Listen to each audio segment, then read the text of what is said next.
What's going on, Sports Talking ETC? This your boy Troy once again, man. And I want to talk about the other game last night that came on, the Spurs and the Blazers. My takes away from that game is, really, to be honest, the Spurs got, they got a better team. We hear about Wemby all the time, but they got a better team than we think. Portland, Scoot Henderson did his thing last night, man. Pretty much led them to victory. They got behind him. He had a couple people make some big shots here and there. But really, I think this game, when I look at it, it's more about what San Antonio didn't do. Because even without Wemby, they went into the fourth quarter and they led by 14 points. They offense got it's kind of dead at that point. They really couldn't get anything going. Of course, Wembanyama's not in there, and hopefully he's okay. He left for, I think, about the second quarter or so. So, they still played well enough to win this game, though. There's no excuses. They played well enough to win this game. They led more of the game than Portland did. Portland just battled, and they stuck around, and they got the job done. Hats off to Portland. It's going to be, now this is what makes this series interesting right here.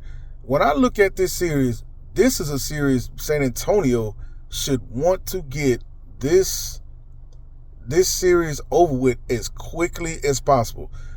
Because the next round, more than likely, you're going to have Denver or you're going to have Minnesota. Okay, you're going to have one of them two teams. I think Denver maybe. But you got to have play one of those two teams. It's going to get more difficult for you. You want to get this series over with as quick as possible. And Wembanyama, who knows? He may miss a game. He could possibly miss a game because he's in concussion protocol now.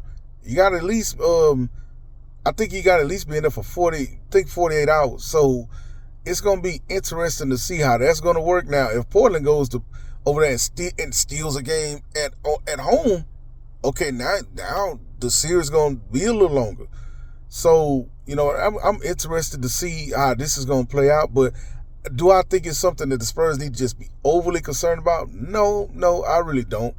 I feel like, Wembanyama, hopefully he's back. And if he's back, they most definitely don't have anything to worry about because, he's the centerpiece of their everything on offense and on the defensive end. But hats off to Portland, man. They battled, they stuck in there, man, and they got the job done. Hats off to them. But I think that game was more about what San Antonio didn't do. Their offense got dead in the fourth quarter. And, Portland made some shots, man, and they hung in there and they came from behind. Let me know what y'all think about the game or the game that you saw. Drop it in the comments, whatever you got to say, man. Peace.